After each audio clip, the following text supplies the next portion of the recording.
సర్పంచ్గా నా భార్య కనుక అవకాశం ఇచ్చినట్టయితే ఇవి పెద్ద మనుషులను కూర్చుండబెట్టి కులాలను కూర్చుండబెట్టి రైతులను కూర్చుండబెట్టి వీళ్ళందరూ కూర్చుని ఒక ఏకతాటిపై ఒక నిర్ణయం తీసుకొని రేపు ఒక డెవలప్మెంట్ కమిటీ చేసి ఆ కమిటీ ద్వారా ఈ పనులన్నింటినీ చేపియాలన్నది ఒక ఆలోచన మా మైండ్లో ఉంది. ఏమి ఇస్తామండి ఈ గ్రామానికి మనం, ఈ యువకులు మనకు ఉన్న ఊరు కన్నతల్లి, ఈ రెండు సమానమే.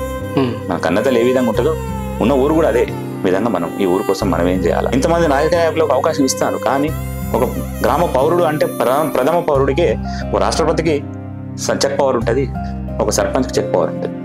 మనము ఏం చేస్తాను ఒక అవకాశం ఇస్తే కనుక మేము 100% మేము ఇలా కూర్చొని సెట్ చేసి పరిష్కారం చేసి గ్రామాభివృద్ధికి తోడ్పడతాం.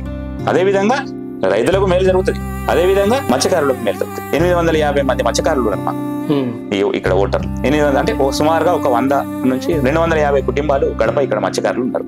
బెస్ట్ వాళ్ళు మృదురాజ్ కమిటీ కలిపితే ఒక 300 గడప ఉన్నది ఇక్కడ.